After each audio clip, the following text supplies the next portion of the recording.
जी हाँ दोस्तों, आपने थंबनेल में बिल्कुल सही देखा है कि नेक्स्ट 50 डेज़ के अंदर अगर आपने टोटल ग्रुप 1 में 328 क्वेश्चन, जिसमें अकाउंट्स में 97 क्वेश्चन, लॉ में 147 क्वेश्चन, डीटी में 54 क्वेश्चन और जीएसटी में तो सिर्फ 30 क्वेश्चन, मतलब ये टोटल 328 क्वेश्चंस नेक्स्ट 50 डेज़ के अंदर आप अच्छे से कर लेते हो, तो आपका ग्रुप 1 बहुत अच्छे से निकल जाएगा। मतलब मिनिमम हर सब्जेक्ट में आपके मिनिमम 60 मार्क्स की तो गारंटी मैं आपको दे के जाता हूँ।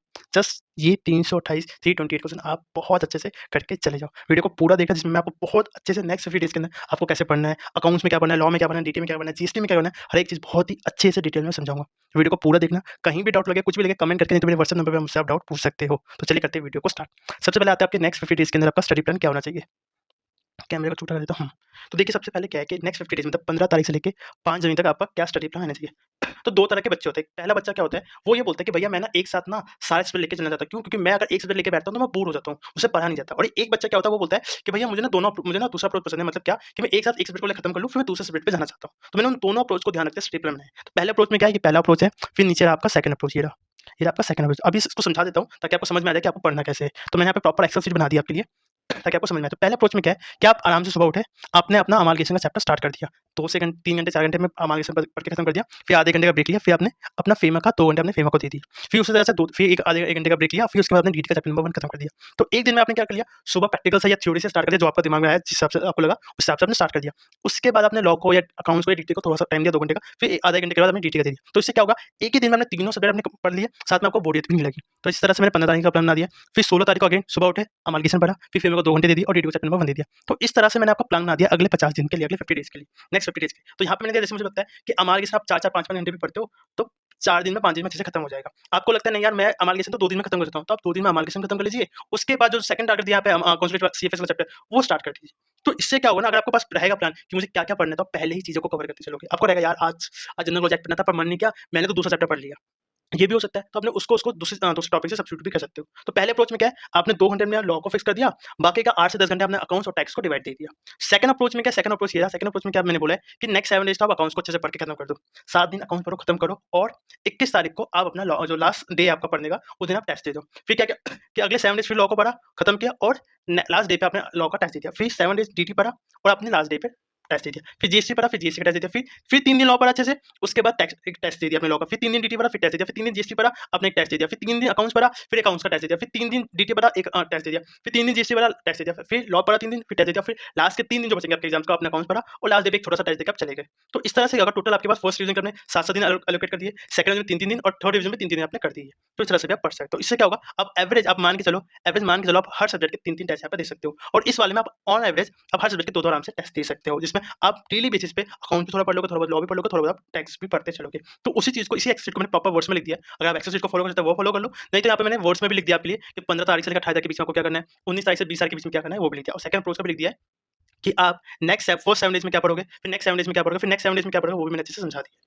इससे होगा क्या, फर्स्ट अप्रोच में आप आराम से अकाउंट्स के 2 टेस्ट दे लोगे, लॉ के 2 टेस्ट दे दोगे, डीटी का 1 टेस्ट होगा अच्छे से, जीएसटी का 1 टेस्ट होगा, फिर आप लास्ट में एक टैक्स का फुल सिलेबस का टेस्ट दे सकते हो। इस वाले अप्रोच में क्या होगा कि आप आराम से अकाउंट्स के 3, लॉ के 3, डीटी के 3, जीएसटी के 3 टेस्ट दे सकते हो। तो आपको जो अप्रोच सही लगे, आप उस अप्रोच को फॉलो कर सकते हो। ठीक है? अब बढ़ते आगे। अब आते हैं आपके सब्जेक्ट वाइज़ स्ट्रैटेजी पे। सबसे पहले बात करते हैं अकाउंट्स की। ठीक है? तो ये यहाँ पे दिख रहा है कि लास्ट 5 अटेम्प्ट था आपका मई 24, सितंबर 24, जनवरी 25, मई 24, सितंबर 25 किस तरह से कहाँ-कहाँ से क्वेश्चन्स आए। यहाँ पे क्वेश्चन दे दिया, यहाँ पे एमसीक्यू दे दिया। अब मैं प्रॉपर आपको इंग्लिश नहीं समझाऊँगा क्योंकि वो बहुत सारी वीडियोज़ में आपको डायरेक्ट बताता हूँ कि आपको करना क्या है। हाँ, इसकी जो डिटेल वीडियोज़ है अकाउंट्स की हो, चाहे लॉ की हो, चाहे डीटी की हो, जीएसटी की हो, वो हमारे चैनल पे आ जाएगी। यहाँ पे मैं आपको क्रक्स बता रहा हूँ कि आप क्या करना है उसमें और क्या नहीं करना है। आपको ना ये जो 8 बड़े चैप्टर्स आपको स्क्रीन पे दिख रहे हैं ना, AS 13 with investment accounting, AS 14 with amalgamation, AS 21, 23, 25, 27 with CFS, AS 3 with cash flow statement, I R मतलब international financial company, branch of bye bye, ये टोटल 8 चैप्टर आपको बहुत अच्छे से करके जाने हैं। कितना? बहुत अच्छे से करके जाने हैं। क्यों? मैं आपको बताता हूँ क्यों। आप देखो ढंग से देखो। कुछ चीज़ें तो आपको भी पता है, ये तो हमें भी पता है, स्टिल मैं बता देता हूँ। क्वेश्चन नंबर 4 देखो, अमालगेशन। लास्ट 5 अटेम्प्ट में आप मान के चलो आपका अमालगेशन आ रहा है क्वेश्चन नंबर 4 में। क्वेश्चन नंबर 5 में कंसोलिडेटेड फाइनेंस स्टेटमेंट आ रहा है। क्वेश्चन नंबर 6 के सी में आपका ब्रांच चैप्टर आ रहा है। क्वेश्चन नंबर 2 में इंटरनल आया, फाइनेंस स्टेटमेंट आया, इंटरनल आया, फाइनेंस स्टेटमेंट आया, फाइनेंस कंपनी आया। फिर मई 25 में आपका एएस 13 आ चुका है और सितंबर 24 में आपका एएस 13 आ चुका है। फिर 6 के बी में भी देखो finance company internal, buyback finance company internal से क्वेश्चन आया। इवन एमसीक्यू में देखो मई 24 डाटा था नहीं वाला एमसीक्यू, सितंबर 24 को बता रहा हूँ। एएस 3 से 8 मार्क्स का क्वेश्चन आया, जनवरी 25 में एएस 3 से 8 मार्क्स का आया, मई 25 में बायबैक से 6 मार्क्स का आया और आपका जो लेटेस्ट अटेम्प्ट है 8 मार्क्स का आया बायबैक से और 2 मार्क्स का है फाइनेंस स्टेटमेंट कंपनी से। मतलब इन 8 चैप्टर से आपका 100 में से 67 मार्क्स का आया मई 24 में, सितंबर में 78 मार्क्स का आया, जनवरी में 67 का मार्क्स का आया, मई 25 में 76 का मार्क्स का आया और सितंबर 25 में 69 मार्क्स का पेपर आया। अब आप बोलोगे भैया एक क्वेश्चन ऑप्शन में छोड़ना होता है। मैं कहता हूँ चलो आपने क्वेश्चन नंबर 6 छोड़ दिया, क्वेश्चन नंबर 6 आपने ऑप्शन में छोड़ दिया, आप मान के चलते हो। तो क्वेश्चन नंबर 4, 5, सेकंड, ये तीनों क्वेश्चन कंप्लीट हो जाएंगे। हाँ भाई, मतलब टोटल आपके 42 मार्क्स तो ये बन गए। फिर थर्ड का बी में एएसटी का क्वेश्चन आ गया, तो 7 मार्क्स का ये आ गया। और मैं कह रहा हूँ क्वेश्चन नंबर 4 में एएसटी का क्वेश्चन नहीं आता, स्टिल आप 49 मार्क्स का पेपर, तो आउट ऑफ 70 मार्क्स आप ऐसे ही अटेम्प्ट कर लोगे। मान लो ये सेटिंग का क्वेश्चन फर्स्ट क्वेश्चन में आ जाता है, या बायबैक का क्वेश्चन या इंटर क्वेश्चन आपके एमसीक्यू में मान लो तो 5 से 6 मार्क्स का आ जाता है, तो 49 प्लस मैं 7 मार्क्स या 6 मार्क्स का लेके चलता हूँ, तो 55 मार्क्स तो कहीं नहीं गए। मतलब ये 8 चैप्टर ना आप मान के चलो, अगर आपने अच्छे से कर लिए तो आप 60 प्लस 70 बस आराम से अच्छे से कर लोगे। अब यहाँ पे दिक्कत क्या आती है? 2 दिक्कत आती है, मैं आपको पहले बताता हूँ क्या। एक दिक्कत क्या आता है, देखो यार, आप ये मान के चलो, मैं कहीं लिखा था, मैंने कहीं पे अच्छा लिखा नहीं है, अच्छा हाँ यहाँ पे लिखा है कि कौन सा एएस आएगा ये बताना थोड़ा मुश्किल है।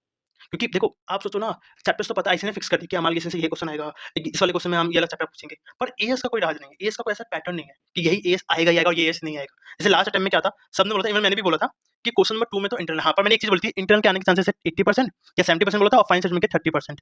और ये भी बोला था उसमें अपनी वीडियो में कि इंटरनल से भी क्वेश्चन आ सकता है, फाइनल सेटलमेंट से भी आ सकता है। तो देखो दोनों चैप्टर से क्वेश्चन आ गए, फाइनल सेटलमेंट 14 मार्क्स का आ गया, इंटरनल से आपका 4 मार्क्स का क्वेश्चन आ गया।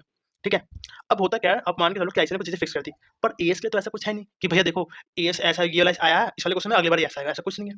तो एएस आएगा कौन सा नहीं आएगा ये बता पाना थोड़ा-सा मुश्किल है। पर चैप्टर तो ऐसे ने फिक्स कर दिया भाई, हम ये चैप्टर के क्वेश्चन पूछेंगे पूछेंगे। और अगर आपको भैया देखो, अगर आपको सीए फाइनलिस्ट बनना है, आपके आर्टिकल से स्टार्ट करनी है, तो ये 8 चैप्टर आपको करने पड़ेंगे। अब लोग भाई ये 8 चैप्टर कर लिए तो बचा ही क्या अकाउंट्स में? ये बात भी सही है। बट ऐसे जब बोल रहा है कि मैं इन 8 चैप्टर में से हर बार 6 चैप्टर, सितंबर 24 में तो 8 के 8 चैप्टर पूछ लिए। आपके जनवरी में 6 चैप्टर, 7 चैप्टर, लास्ट में 6 चैप्टर, मतलब 8 चैप्टर, ये बड़े 8 चैप्टर में से मैं मिनिमम 6 नहीं तो 7 चैप्टर से क्वेश्चन पूछूंगा ही पूछूंगा। और ये मान के चलो 60 से 70 मार्क्स का इन्हीं चैप्टर से पेपर आएगा। बताओ, आप बोलोगे अब भैया अब आपको करके जाना पड़ेगा। अब ये नहीं बोल सकते यार मैं अमालगेशन नहीं करके, देखो लास्ट में वीडियो देखो, बहुत बाद में वीडियो देख रहे हो तो समझ में आता है, पर स्टार्टिंग में देख रहे हो पता है तो भैया अमालगेशन करके जाओ ना। आप सीए पे चैप्टर करके जाओ, कैश फ्लो करके जाओ, फाइनेंशियल कंपनीज करके जाओ ना। फाइनेंशियल कंपनी देखो 14 मार्क्स का यहाँ पे आया और 2 मार्क्स का यहाँ पे एमसीक्यू में भी पूछ लिया, तो जो 3 मार्क्स का जिसने छोड़ के गया उसकी तो वाट लग गई होगी। तो कुछ भी हो जाए भाई, कौन सा एएस आएगा ये बताना थोड़ा मुश्किल, लेकिन ये 8 चैप्टर मैं मानता हूँ, ये 8 चैप्टर कर लो तो अकाउंट में कुछ बचेगा नहीं, बट आपको करके जाना पड़ेगा। 70 मार्क्स 80 मार्क्स यही 8 चैप्टर आपको अच्छे से दिला के देगा। और आपके मान के चलो अगर इस पेपर में आप 60 क्रॉस कर जाते हो, 60 70 क्रॉस कर जाते हो, तो लास्ट में लॉकआउट कितना टफ आएगा। मान लो आपके 70 आ गए, टैक्स में लॉ में आपके 40 भी आते हैं ना, तो आप 150 आराम से क्रॉस कर जाओगे। तो ये एक ऐसा बना लो, यहाँ पे हम 70 प्लस मार्क्स का टारगेट रख सकते हैं, क्योंकि इस बार लॉ का पेपर टफ है, तो हो सकता है नेक्स्ट अकाउंट का भी थोड़ा ट्रिकी था, टैक्स का भी ट्रिकी था, ग्रुप 1 लास्ट टाइम बहुत ट्रिकी था, पर लॉ का बहुत ज्यादा ट्रिकी था। तो मैं मान के चलो इस बार लॉ का प्लस आएगा, अकाउंट से टैक्स का थोड़ा डिफिकल्ट आएगा। तो आप पहले से तैयारी कर चलिए, ये आज 25 से करके चले जाता हूँ, इंटरनल के सारे क्वेश्चन कर लेता हूँ, बायबैक के सारे क्वेश्चन कर लेता हूँ, और ये आज 25 से कर लेता हूँ, ये कर लिया 60 70 मार्क्स तो कहीं नहीं गए। देख लो ना, क्वेश्चन नंबर 5th हो जाएगा, 4th हो जाएगा, 3rd का बी हो जाएगा, सेकंड क्वेश्चन हो जाएगा, इवन एमसीक्यू में कुछ हेल्प हो जाएगी आपकी। फिर तो ये बात रही। बाकी पेपर फॉर्म में देखा जाए तो पेपर फॉर्म आप मान के चलो, हाँ मैं आपको एक इंपॉर्टेंट ये बता देता हूँ। अब क्वेश्चन नंबर 1 में ना, क्वेश्चन नंबर 1 में एएस 13, एएस 26, एएस 16, 19, 20, या तो क्वेश्चन नंबर 1 में आपको दिखेगा, नहीं तो किसी ना किसी क्वेश्चन में दिखेगा। इन 3 तो 5, इन 5 स्टैंडर्ड में से आपको 2 स्टैंडर्ड तो जरूर देखने को मिलेंगे, या तो वो क्वेश्चन नंबर 1 में आएंगे, नहीं तो वो क्वेश्चन नंबर अलग क्वेश्चन में, क्वेश्चन नंबर 2, 3, 4, 5, 6 या एमसीक्यू के रूप में आएंगे। अब भैया आप ऐसा बोल क्यों रहे हो कि यही 4 स्टैंडर्ड इंपॉर्टेंट है, 5 स्टैंडर्ड इंपॉर्टेंट, मोस्ट इंपॉर्टेंट है, बाकी भी है, पर अभी के लिए 5 स्टैंडर्ड मोस्ट मान के चलो। बाकी स्टैंडर्ड मैं आपका अपने व्हाट्सएप ग्रुप पे, टेलीग्राम ग्रुप पे, यूट्यूब चैनल पर डाल दूंगा, ठीक है, जैसे मैं अच्छे से नहीं सकूँ डाल दूंगा, पर अभी के लिए मान के चलो ये 5 स्टैंडर्ड सबसे ज्यादा इंपॉर्टेंट है। क्यों? इसका रीजन आप मुझे बताओगे क्यों? अगर आपने बता दिया तो मैं आपको काउंसिल फ्री में दे दूंगा। अगर आपने बता दिया, देखो मैंने मेरी पुरानी वीडियो देखी होगी, उनको पता होगा कि ये स्टैंडर्ड क्यों इंपॉर्टेंट है। अगर आपने बता दिया मैं मान जाऊंगा, अभी आप इस वीडियो में नहीं बता रहा, पर अगर आपने बता दिया मैं मान जाऊंगा कि ये 5 स्टैंडर्ड क्यों इतने इंपॉर्टेंट है। और आप मान के चलो 2 क्वेश्चन तो कंफर्म है, मतलब 14 मार्क्स तो कंफर्म है, तो 60 से 70 मार्क्स का ये वाला और 14 मार्क्स का ये बता देना, 75 मार्क्स का तो इन्हीं चीज से आएगा पेपर, ठीक है। अब आते हैं लॉ पे, अब आते हैं इंपॉर्टेंट क्वेश्चन की लिस्ट बताता हूँ। ये आपका पेपर फॉर्मेट है, मान के चलो 80% आपका पेपर फॉर्मेट इस तरह से देखने को मिलेगा। इंपॉर्टेंट क्वेश्चन टोटल आपके हमारे जो लिस्ट में, वो टोटल 97 क्वेश्चन है, मतलब ए7 से 2 ही क्वेश्चन है, ए2 से 3 क्वेश्चन है, ए11 से 2 क्वेश्चन है, ए16 से 7 क्वेश्चन, ए14 से 6 क्वेश्चन है, ए21 23 से 14 क्वेश्चन है, इंटरनल से 3 क्वेश्चन है, फाइनेंस में 7 क्वेश्चन, तो टोटल आपके 97 क्वेश्चन है। और कुछ क्वेश्चन हमने अलग से मेंशन कर दिया मॉड्यूल के कि भैया चैप्टर वाइज करो, पहले अमालगेशन कर लो, उसके 2-3 मॉड्यूल के क्वेश्चन इंपॉर्टेंट वो कर लो, और फिर बाद में यहाँ से 6 जो क्वेश्चन है वो कर लो। ट्रस्ट में इससे आपको बहुत हेल्प मिलेगी, ठीक है। अब आते हैं लॉ में। लॉ में क्या, देखो लॉ में आपको कुछ बता देता हूँ सिंपल सी चीज, कि लॉ में अगर मैं आपको बोलूँ, ये आपका इंग्लिश है, आप एक बार देख के समझ जाओगे। तो एक चीज आप देखोगे, आईसीएआई ने अदर लॉ फिक्स कर दिया कि फर्स्ट के सी में तो भैया हम फीमा ही पूछेंगे, सेकंड के सी में तो हम जनरल लॉ से पूछेंगे, थर्ड के सी में तो हम इंटरप्रिटेशन पूछेंगे, फोर्थ के सी में तो हम इंटरप्रिटेशन पूछेंगे, फिफ्थ के सी में तो जनरल लॉ जेट पूछेंगे, और सिक्स्थ के सी में फीमा पूछेंगे। और एक और चीज फिक्स कर दी, कुछ और चीज फिक्स की है कि फिफ्थ के बी में हम एलएलपी पूछेंगे, फोर्थ के बी में हम एलएलपी पूछे। हाँ लास्ट टाइम जब नंबर 4 से क्वेश्चन जरूर आया, पर आप मान के चलो फोर्थ का भी एलएलपी फिक्स है। एक और चीज फिक्स की, अगर आप मुझे बता दो तो मैं मान जाऊंगा। इस एनालिस्ट को पॉज करके बताओ क्या चीज यहाँ पे आप देख रहे हो। चलो आपने देख लियो, नहीं देखे तो बताता हूँ। देखो ध्यान ढंग से देखना कि एक बंदा कितनी मेहनत करता है, बाकी लोग की तरह नहीं कुछ भी वीडियो में डाल रहा हूँ। यहाँ पे कितनी मेहनत लगी और कितना अच्छा प्रेडिक्ट किया मैंने पेपर, देखो sorry, chapter number 7 7 6 7 6 7, oh my God, फिर ढंग से देखना, चैप्टर नंबर 7 6 7 6 7, ओह मतलब नेक्स्ट अटेम्प्ट के लिए हाई चांसेस है कि आपको चैप्टर नंबर 6 से क्वेश्चन मिलेगा ही मिलेगा। ओ भैया एक और चीज, चैप्टर नंबर 5 5 5 5 चलो इस बार नहीं आया, पर मोस्ट प्रॉब्ली आपको चैप्टर नंबर 5 से क्वेश्चन नंबर सेकंड के बी में दिखेगा। ओ भैया, और चैप्टर नंबर 3 3 3 3 मतलब सेकंड के ए में 3 चैप्टर नंबर 3 और 5 मोस्ट इंपॉर्टेंट है। ओ भैया, और दिखाता हूँ, ढंग से देखना। Chapter number 9, chapter number 10, chapter number 10 9 10 9 10 9, देखो 3 में लगाता हूँ, चैप्टर से आया, चैप्टर नंबर 10 से 3 में लगाता है, और अगले अटेम्प्ट में ऐसे नहीं किया, क्या चैप्टर नंबर 9 से यहाँ पे क्वेश्चन पूछा, चैप्टर नंबर 10 से क्वेश्चन यहाँ पूछ लिया। ओ माय गॉड, मतलब फर्स्ट का बी चैप्टर नंबर 9 या 10 आएगा, और फिफ्थ का ए चैप्टर नंबर 9 या 10 से आएगा। मतलब चैप्टर नंबर क्वेश्चन नंबर 5 तो फिक्स कर दिया ऐसे नहीं, हम एलएलपी से पूछेंगे, चैप्टर नंबर 9 और 10 से पूछेंगे। ओ माय गॉड, ये तो सोचा ही था भाई हमने। और चैप्टर नंबर क्वेश्चन नंबर 2 भी फिक्स कर दिया कि 3 और 5 से मोस्ट प्रॉब्लम क्वेश्चन नंबर 2 से पूछेंगे। ओ शिट भैया, ध्यान नहीं दिया हमने। ओ माय गॉड, और क्वेश्चन नंबर 1 तो फिक्स कर ही दिया कि फर्स्ट का सिर्फ फीमा होगा, और फर्स्ट का भी चैप्टर नंबर 9 या 10 से होगा, और फर्स्ट का चैप्टर नंबर 2 3 4 देखो 4 4 3 2 4। ओह ओ भैया, ये तो सोचा ही नहीं हमने। कहाँ से सोचा भैया, आपकी जो सो कॉल्ड फैकल्टी है वो तो सोचती नहीं है, मैं सोचता हूँ आप मुझे व्यूज देते नहीं हो। तो ये रही बात। इवन अगर एमसीक्यू की बात करूँ, तो general clause act LLP FEMA, सिर्फ 3 chapter, general clause act LLP FEMA 60 marks 10 marks 40 marks 40, मतलब 30 में से अब एवरेज लगा लो 15 मार्क्स, तो मतलब 50% एमसीक्यू से ये 3 चैप्टर देखे जा रहे हैं। Oh shit, oh shit. और बहुत लोग बोलते हैं भैया चैप्टर नंबर 7 ना बहुत इंपॉर्टेंट है, चैप्टर नंबर 10 बहुत इंपॉर्टेंट है, पर इससे ज़्यादा इंपॉर्टेंट चैप्टर दिखा दूँ आपको। 10 marks 8 marks 13 marks 10 marks 15 marks last time. और चैप्टर नंबर 10 की वजह देखो 10 marks 2 marks 9 marks 5 marks 5 marks. General meeting की भी वजह तो 10 marks 10 marks 15 marks 6 marks 17 marks. Oh shit, मतलब चैप्टर नंबर 9 जो जनरली बच्चे कहते हैं छोटा चैप्टर है, नहीं आएगा छोड़ देता हूँ, उसके वेटेज देखो लास्ट टाइम तो 15 मार्क्स का, उससे पहले 10 मार्क्स का, उससे पहले 13 मार्क्स का, 8 मार्क्स का, 10 मार्क्स का। Oh my god, FEMA 14 14 14 14, oh my god. LLP 10 16 12 14 12, oh. General college 12 marks 10 marks 12 marks 14 marks, ये तो 70 मार्क्स है ना मेन 24 में, तो अगर इसमें 6 मार्क्स और जोड़ दूं मैं तो 40 मार्क्स। ओह ओ शिट, ये तो देखा ही नहीं भाई हमने। तो अगर मैं इस प्रॉपर एनालिसिस के बेस में आपको चीज बताऊं, अगर आप अदर लॉ को अच्छे से कर लो, अगर आप अदर लॉ को अच्छे से कर लो और एलएलपी चैप्टर अच्छे से कर लो, 50% पेपर तो आपका यही हो गया। अब मुझे पता है, आप बिलीव नहीं करोगे, आप खुद देखो, खुद देखो, मैं आपको लास्ट 2 अटेम्प्ट का दिखा देता हूँ। जिस बच्चे ने सिर्फ अदर और एलपी करके गया, कुछ भी नहीं करके गया, मैं आपको वेटेज दिखाता हूँ, देखो। क्वेश्चन नंबर फर्स्ट का सी कर लेगा, सेकंड का सॉरी फर्स्ट का सी कर लेगा, सिक्स का सी कर लेगा। हाँ भैया, मतलब 8 मार्क्स तो ये उसके वो हो गए। मे 24 का नहीं दिखाता, मे 24 का एमसीक्यू में सितंबर 24 जनवरी 5 सबका दिखाता हूँ, ठीक है। इसमें 24 को रहने देता हूँ, ठीक है, इसमें एमसीक्यू नहीं, सितंबर 24 का दिखाता हूँ। फर्स्ट का सी फीमा, सेकंड सिक्स का सी फीमा, ठीक है भैया। यहाँ पे एलएलपी, यहाँ पे एलएलपी, हाँ भैया, ठीक है। यहाँ पे आईओएस, यहाँ पे आईओएस, हाँ भैया, मतलब वो क्वेश्चन के लास्ट का कर लेगा और साथ में एलपी के क्वेश्चन कर ले। तो मान लो मैं मतलब फर्स्ट क्वेश्चन तो करना ही पड़ेगा, उसको फर्स्ट क्वेश्चन कर लेता हूँ मैं, क्वेश्चन नंबर 2 हटा देता हूँ। तो देखो 4 मार्क्स 4 मार्क्स 8 8 4 12 8 5 13 13 4 17 17 4 17 4 21 17 4 17 5 22 22 4 26 26 4 30, मतलब 70 में से इस अटेम्प्ट में 30 मार्क्स का ये कर लेता हूँ, और एमसीक्यू में 16 मार्क्स, मतलब 46 मार्क्स का पेपर कर लेता हूँ सितंबर 24 में। जन 25 में देखो 4 मार्क्स, अब सेकंड छोड़ देता हूँ, क्वेश्चन सेकंड में छोड़ रहा हूँ। 4 मार्क्स मतलब question number first second third का सी, फोर्थ का सी, फिफ्थ का सी, सिक्स्थ, 5 क्वेश्चन है, 4 मार्क्स का, 20 मार्क्स तो मेरे यही हो गए, 20 मार्क्स ये हो गए। 20 के अलावा एलएलपी से 5 और एक 10 मार्क्स, मतलब 30 मार्क्स का यहाँ पे भी अटेम्प्ट कर पा रहा हूँ आउट ऑफ 70, और साथ में अगर एमसीक्यू जो 10 मतलब 40 मार्क्स का, तो मैं जेन्युइनली 4 5 में भी अटेम्प्ट कर पा रहा हूँ। फिर आपके मिड 25 में तो अगेन 20 मार्क्स का अदर हो गया, हाँ भैया, और 10 मार्क्स का ये हो गया आपका और आपके एमसीक्यू में 14, मतलब 30 प्लस 40, मतलब 44 मार्क्स का तो मैं ये पेपर अटेम्प्ट कर लिया। और आपका जो लेटेस्ट अटेम्प्ट किया था देखो 20 मार्क्स का अदर हो, 10 इसमें सिर्फ एक क्वेश्चन है एलपी का, कोई बात नहीं, 5 25 मार्क्स, और 14 मतलब 25 और 40 मतलब 39, मतलब कहीं नहीं गए मेरे। मैं अगर सिर्फ अदर लॉ ये कर लूं तो कहीं नहीं गए मेरे 40 मार्क्स, 40 टू 50 मार्क्स, सिर्फ अदर लॉ एलपी से करके चला जाऊं तो। अब बहुत लोग बोलेंगे भैया मुझे अदर लॉ नहीं आता, मुझे अदर लॉ नहीं आता, भैया मुझे अदर लॉ नहीं आता, भैया मुझे जनरल क्लॉज एक्ट आता, करना पड़ेगा, करना पड़ेगा। अगर आप फेमा छोड़ने की सोच रहे हो तो देखो फर्स्ट के सी में तो फेमा ही आ गया, और आपके एमसीक्यू में भी आता है, देखो एमसीक्यू में भी आपका आता है। अगर आप जनरल क्लॉज एक्ट छोड़ के जा रहे हो तो हो सकता है फर्स्ट का बोले भैया फर्स्ट क्वेश्चन में जनरल क्लॉज एक्ट तो नहीं आता, बट एमसीक्यू में जनरल क्लॉज एक्ट तो आता ही है, और एलएलपी भी आता है। और एलएलपी जनरल क्लॉज फेमा मैं मान सकता हूँ कि कुछ चीज़ आपको डिफिकल्ट, बट कोई 4 चैप्टर दे लो कि 3 और एलएलपी 4 चैप्टर आपको दे रहे कि भैया 50 मार्क्स तो कंफर्म है, 50 मार्क्स मतलब 50 नहीं कहूंगा, 40 से 50 मार्क्स तो एवरेज ये 4 चैप्टर देखे जा रहे हैं। एमसीक्यू में 15 मार्क्स तो कंफर्म है, और इसके बाद में 30 मार्क्स कंफर्म है, 30 15 45 40 45 46 47 47 48 47 देखे जाएंगे। बताओ बताओ, नहीं कर सकते। अब बहुत बच्चे लोग चैप्टर नंबर 3 नहीं आता, 4 नहीं आता, 7 नहीं आता, 10 नहीं आता, क्या आता है शिट। अब आते हैं, मैं आपको सरप्राइज दिखाता हूँ अगले सॉरी, अब आते हैं अगले स्टेप पे। चैप्टर नंबर 9 देख के जाओ, चैप्टर नंबर 9 की वीडियो देख के जाओ। 10 marks 8 marks 13 marks 10 marks 15 marks, average देखो यहाँ पे तो 70 में से सिर्फ 10 मार्क्स है। अगर एमसीक्यू के 5 मार्क्स जोड़ दो, अगर मुझे नहीं पता कितने मार्क्स का आया था, अगर नहीं भी जोड़ो तो 10 मार्क्स तो देखे जा रहे हैं। सितंबर 24 में 8 मार्क्स, जनवरी में 13 मार्क्स, मई में 10 मार्क्स, सितंबर में 15 मार्क्स, सोच के देखो। और चैप्टर 9 में है ही क्या भाई, कितना थोड़ा सा चैप्टर है, लप्पू सा चैप्टर है भाई।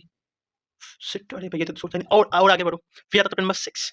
चैप्टर नंबर 6 देखो, नहीं आया 5 मार्क्स का है, नहीं आया 10 मार्क्स का है, नहीं आया मतलब एक बार आता है, फिर नहीं, एक बार नहीं आता, फिर एक बार आता है, एक बार नहीं आता, एक बार आता है, एक बार नहीं आता, मतलब इस बार आएगा। 5 मार्क्स तो फिक्स है, और कितने क्वेश्चन बनते हैं चैप्टर नंबर 6 के, हो सकता है 10 से 12 मार्क्स फिर पूछ ले, मिड 25 की तरह 5 मार्क्स का एमसीक्यू में पूछ ले, 5 मार्क्स का पूछ ले।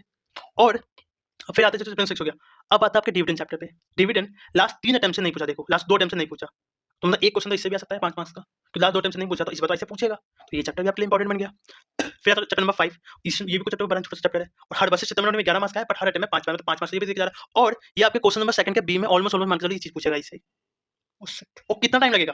इवन चैप्टर नंबर 11 देख लो, ये भी आपको अगर देखा जाए चैप्टर नंबर 11 कहाँ गया, 5 marks, 11 marks, 5 marks, 9 marks, 6 marks, तो ये भी 5 से 7 मार्क्स के वेटेज देखे। और इन चैप्टर को करने में कितना टाइम लगेगा? कितना टाइम लगेगा? 1 से 2 घंटे, 1 से 2 घंटे मैक्स में हर चैप्टर को, या 2 घंटे लगा लो। 5 चैप्टर है, 10 घंटे, 5 चैप्टर है, टोटल 10 घंटे में आप कर लेते हो। और मिनिमम 25 से 30 मार्क्स, 35 मार्क्स देख के जाता है हर टाइम। अगर मैं 4 चैप्टर की वेटेज जोड़ लूँ, कल को लास्ट टाइम का भी बता दो, देखो कहाँ गया, 7 मार्क्स, फिर आता है आपका 15 मार्क्स, 22 मार्क्स का ये हो गया, और 22 और 6 28 मार्क्स। उससे पहले बता दो तो 5 मार्क्स, 15, 15 और 10 25, और 25 9 34 34 मार्क्स। तो 30 35 तो ये भी देके जा रहा है। अगर ये 40 मार्क्स देके जा रहा है तो 30 35 तो ये भी देके जा रहा है भाई। ओ भाई, और कुछ मैं कहता हूँ कि हो सकता है आपको अकाउंट्स कंपनी में एक आध चीजें मुश्किल है, लेकिन कितना टाइम लगेगा रिवाइज करने? इवन इवन एलएलपी को और अदर लॉ को रिवाइज करने में कितना टाइम लगेगा बताओ?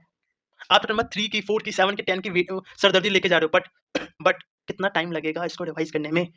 ये स्टार्टिंग की 4 चैप्टर और ये 5 टोटल 9 चैप्टर्स को रिवाइज करने में कितना टाइम लगेगा? और आपको 70-80 मार्क्स यही 8 से 9 चैप्टर दिलवा के चले जाएंगे। इसमें से तो भाई मान के चलो इस बार कंफर्म है क्वेश्चन। 9 की वेटेज बताई दी थी, 5 का भी एक क्वेश्चन कंफर्म है, 8 लास्ट 2 टाइम्स है तो कितना इंपॉर्टेंट बन जाता है। चैप्टर नंबर 11 भी कितना इंपॉर्टेंट है और ये तो दिखाई दिया मैंने आपको। अब बचते हैं आपके 4 बड़े चैप्टर, चैप्टर नंबर 3 4 7 10। इसमें से कोई भी 2 कर लो यार, कोई भी 2 कर लो। अब मुझसे पूछोगे भाई मैं कहूँगा चैप्टर नंबर 7 कर लो और 4 कर लो। 7 4, हाँ हाँ, क्योंकि चैप्टर नंबर 7 की वेटेज देखो आप, 10 10 15 6 17, ओह माय गॉड। चैप्टर नंबर 48 तो 10 7 7 6 12, इसकी वेटेज अच्छी खासी है। तो अगर मुझसे पूछोगे तो भाई मैं कहूँगा चैप्टर नंबर 4 और 7 कर लो। लिखा बोल भैया चैप्टर नंबर 4 7 समझ नहीं आता, दिक्कत है, कोई नहीं 3 और 10 कर लो। इस 75-80 मार्क्स का तो यही आपको चैप्टर दिला के जाएंगे। ये बाकी तो आपको 5 से 10 मार्क्स एक्स्ट्रा बफर के लिए बता रहा हूँ। इवन ये भी बता दिया, कि अगर आप ये लिमिटेड चैप्टर भी करके जाते हो या आप सिर्फ स्टार्टिंग में चैप्टर नंबर 3 4 7 10 छोड़ के चले जाते हो, नहीं आता छोड़ दो। क्या होता है, मान लो लास्ट टाइम क्या था, चैप्टर नंबर 4 आप नहीं करके जाते, कोई नहीं, फर्स्ट के दोनों पार्ट हो जाते, ठीक है। सेकंड का मान के चलो आपका ये सेकंड आप क्वेश्चन में छोड़ देते ऑप्शन में, थर्ड हो जाता आपका, थर्ड का बीओसी हो जाता, फोर्थ का मान लो फोर्थ का ये हो जाता, फिफ्थ हो जाता आपका, क्वेश्चन नंबर 6 भी आपका हो जाता। मतलब आप समझ लो कि 70 में से आप 50 से 55 मार्क्स आराम से अटेम्प्ट कर पाते हो। और इवन एमसीक्यू में पढ़ने मतलब 70 80 मार्क्स तो कहीं नहीं गए। चैप्टर नंबर 3 4 7 नहीं आता तो अगर आप कर लेते हो वो 8 से 10 मार्क्स का बफर देके जाएगा, ठीक है। ये बात रही। अगर इसका सबका क्रक्स बता दो कि मोस्ट इंपोर्टेंट चैप्टर बता दो लॉ में क्या है, तो मैं बोलूंगा मोस्ट इंपोर्टेंट चैप्टर लॉ में आपके लिए है अदर लॉ। 30 मार्क्स का तो एसआईसी ने वेटेज दे दी, तो एलपी से 10 मार्क्स का कंफर्म है। और कंपनी लॉ का नंबर 6 क्यों एक बार आता है, एक बार नहीं आता, एक बार आता है। Chapter number 7 high weightage, chapter number high weightage 30 marks, मतलब 70 मार्क्स तो ये 7 चैप्टर ही देके चले जाते हैं। बाकी आप ऊपर से जितने आप कर सकते कर लो, आपके लिए एक्स्ट्रा हो जाएंगे। ठीक है, बात सही बात बोली अपनी। और आगे बढ़ते हैं कि अब आते हैं कि आप क्वेश्चन कहाँ प्रैक्टिस करनी चाहिए। मैं बहुत सिंपल सा बोलूंगा, मई 18 से लेकर सितंबर तक सारे 5 के क्वेश्चन और लास्ट 7 से 8 अटेम्प्ट के आरटीपी एमटीपी के क्वेश्चन। क्यों आईसी अपने क्वेश्चंस को रिपीट करता है, बस लैंग्वेज को थोड़ा बहुत चेंज कर देगा, हो जाएगा। अब बहुत लोग डाउट आएगा कि भैया लास्ट टाइम का पेपर देखा, आप एक बना आपका पेपर हो गया, पास में तो जो था हो गया। अब वो पेपर उठा के देखो, क्या अगर मैं बहुत आराम मन से बहुत मतलब बहुत आसानी से वो पेपर में देखता, मैं बहुत आराम से पेपर को सॉल्व करने की कोशिश करता, तो 30 मार्क्स 40 मार्क्स में अच्छे से लिख के आ जाता यार। मैं ये नहीं कह रहा पूरा पेपर आसान था, पर 30 से 40 मार्क्स का पेपर ऐसा तो था मैं लिख के आ जाता। और थोड़ा-सा अगर मैंने थोड़ी-सी अच्छे से पढ़ाई की होती तो शायद 60-70 मार्क्स में लिख के आता, 30 मार्क्स के लिए थोड़ा-सा मुझे भगवान भरोसे रहना पड़ता। आप खुद एक उठा के देखेंगे, आप समझ में आ जाएगा कि क्वेश्चंस की सिर्फ लैंग्वेज, आईसीआई ने सिर्फ क्वेश्चन कोई नया कॉन्सेप्ट का क्वेश्चन नहीं पूछा है कि कभी पहले पूछा नहीं है। जितने भी क्वेश्चन पहले आईसीआई ने अटेम्प्ट में अपने पुराने अटेम्प्ट में आरटीपी में पूछ चुका है, बस क्या किया उसकी लैंग्वेज को थोड़ा-सा टफ कर दिया, नथिंग एल्स, नथिंग एल्स। ठीक है, तो उसी के बेस पे हमने अपने क्या बनाया 147 इंपॉर्टेंट क्वेश्चन बनाए, जहाँ पे आईसीआई की लैंग्वेज को ध्यान में रख के हर चैप्टर के हमने मोस्ट 10 से 12 क्वेश्चन है। ये क्वेश्चन कर लिया आप 80% सिलेबस तो आप ऐसे ही रिवाइज कर लोगे और आईसीआई की लैंग्वेज को भी टक्कर दे पाओगे। ठीक है, अब आते हैं टैक्स में। ये आपका एनालिसिस है, इसको बताने से पहले मैं आपको एक चीज बताता हूँ। पहला, बहुत लोग का मिसकंसेप्शन क्या रहता है, मिसकंसेप्शन कि यार मैं ना अगर मुझे हेड नहीं आता है मैं डीटी में अच्छा स्कोर नहीं कर सकता हूँ, बट ये सच नहीं है। अगर हम नॉन हेड बेस्ड सेट मतलब जैसे status TTS set of clubbing basic concept deduction return से कर लो ना, तो 50% पेपर तो मैं अच्छे से लिख के आ जाऊंगा। अब मान लीजिए आपको दिखाता हूँ। क्वेश्चन नंबर 1 आपका कंपल्सरी होता है, मिक्स क्वेश्चन होता है, इसको भी साइड में रखते हैं। क्वेश्चन नंबर 2 और 4 देखो सिर्फ एक जन 25 का आप छोड़ दो ना, एक जन 25 का अटेम्प्ट छोड़ दो, तो हर अटेम्प्ट में आप क्वेश्चन नंबर 2 और 4 आराम से अटेम्प्ट कर सकते हो, और क्वेश्चन नंबर 3 को आप ऑप्शन में छोड़ सकते हो। इवन एमसीक्यू में आप देखोगे 7 मार्क्स 9 मार्क्स 5 मार्क्स 9 मतलब 50 मतलब 8 मतलब आप ऐसे चलो 9 से 10 मार्क्स तो ये नॉन हेड बेस्ड चैप्टर ही देखे जाते हैं आपको। मतलब क्लबिंग चैप्टर नंबर 1 टीडीएस ओह मतलब 8 से 9 मार्क्स ये देके जा रहे हैं, 20 मार्क्स का यहाँ अटेम्प्ट मतलब 25 टू 30 मार्क्स का पेपर तो मैं मुझे सैलरी नहीं आता, पीजीबीपी नहीं आता, कैपिटल गेन नहीं आता, अदर सोर्स नहीं आता, फिर भी कर लूँगा। ओह! और ढंग से देखोगे बहुत देखो, सेकंड में रेजिस्ट्रेटस सिर्फ जनवरी 5 में नहीं है बस रेजिस्ट्रेटस, सेकंड में टीडीएस, फोर्थ में सेट ऑफ आएगा, क्लबिंग आएगा, सेट ऑफ आएगा, सेट ऑफ आएगा, क्लबिंग आएगा, मतलब सेट ऑफ क्लबिंग से, और फोर्थ का भी तो रिटर्न चैप्टर से, मतलब ये 3 से 4 चैप्टर करो तो 20-25 मार्क्स। मैं हेडेक ले रहा हूँ, ओह मुझे पीजीपी नहीं आता, मुझे कैपिटल नहीं आता, मुझे ज्यादा सोच नहीं आता, ओह वो क्या करूँ, लेकिन मैं जैसे स्टेटस अच्छे कर लूँ, मैं टीडीएस अच्छे कर लूँ, मैं क्लबिंग कर लूँ, मैं सेट ऑफ कर लूँ, मैं रिटर्न कर लूँ, ये 5 चैप्टर अच्छे से कर लूँ भाई, 20 मार्क्स तो मैं ले लूंगा। पर तुम क्या सोचते हो, पीजीबी नहीं आता, कैपिटल नहीं आता, छोड़ो ना। रिटर्न स्टेटस को रिवाइज करने में कितना टाइम लगेगा, आधा 1 घंटा, टीडीएस को 1 से 1.5 घंटा, क्लबिंग को 1 से 1 घंटा, सेट ऑफ को 1 से घंटा, सेट ऑफ को तो 15-20 मिनट लगेगा, रिटर्न को 1 से 1.5 घंटा लगा लो। और इसके सारे क्वेश्चंस भी आप कर लो ना, आपका आरटीपी एमटीपी के जो आपका क्वेश्चन बैंक में आपका फैकल्टी का है, 2 से 3 दिन लगेगा आपको सारे क्वेश्चंस को रिवाइज करने में, बताओ। आप हेडेक ले रहे थे, हेडेक ले रहे थे, हेडेक ले रहे थे, हेडेक ले रहे थे। इवन एमसीक्यू में देखो, सिर्फ लास्ट मिनट में 5 मार्क्स का, लेकिन हर अटेम्प्ट में 7 मार्क्स, 9 मार्क्स, 9 मार्क्स। और अब मैं ये नहीं कह रहा कि आपको हेड वाला चैप्टर नहीं किसी ने, हेड्स में भी देखा जाए तो हाउस प्रॉपर्टी अदर सोर्स तो आसान है, अगर ये अच्छे से कर लूँ तो 25 मार्क्स ही हो गए। और मैं मान के चलो कि सिर्फ इन चैप्टर से 5 मार्क्स का क्वेश्चन आता है, ये 7 मार्क्स का, मतलब 32 मार्क्स, 35 मतलब 35 लगा लो, 35 तो इन मतलब इन दो चैप्टर कर लो तो 35, और जितना मेरे से हो सके पीजीबीपी कैपिटल गेन वो कर लेता, तो मैं मान के चल रहा हूँ कि 25 marks, 25 marks non head based chapter से, और इससे आपको 10 मार्क्स की आपको हेल्थ तो आराम से 35 मार्क्स किया होगा। लेकिन आपको डाउट आएगा कि भैया मेरा पीजीबीपी नहीं हुआ, कैपिटल गेन नहीं हुआ, सैलरी नहीं हुआ, दिक्कत होगी ना, दिक्कत होगी ना, दिक्कत होगी ना, हाँ भैया हाँ दिक्कत होगी, दिक्कत होगी, दिक्कत होगी, दिक्कत होगी। तो टोटल इनकम में क्या होता है, उसमें आपका रेंसिडेंस का, डिडक्शन का, टीडीएस का, इन सबका क्वेश्चन पूछता है। हाँ, अगर मैं उसमें पार्सली भी अच्छे से सॉल्व कर लूँ, मतलब जो मुझे आता है, जो वर्किंग होता है वो अच्छे से मैं लिख के आ जाऊँ, तो स्टेप मार्किंग मुझे 7 से 8 मार्क्स तो कहीं नहीं गए।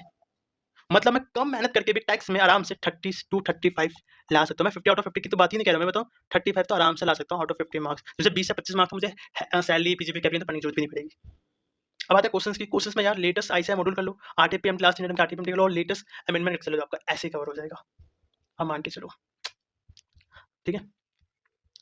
हमने डिटेल में दिया आपको सिर्फ और सिर्फ 54 क्वेश्चन, उसके अलावा कुछ नहीं। अगर आपको है टाइम तो कर लो, नहीं तो 54 क्वेश्चन और कुछ मॉड्यूल के क्वेश्चन है वो कर लोगे, बहुत इसमें आरटीपी एमटीपी पास सारे क्वेश्चन कवर है, और एआई बेस पे क्वेश्चन बनाए, ठीक है। अब बढ़ते हैं आगे, आपके जीएसटी पे क्या दिक्कत है, जीएसटी में क्या दिक्कत है कि अगर आप जीएसटी में सिर्फ 3 से 4 चैप्टर अच्छे से कर लोगे ना, कौन-कौन से मैं आपको बताता हूँ, देखो।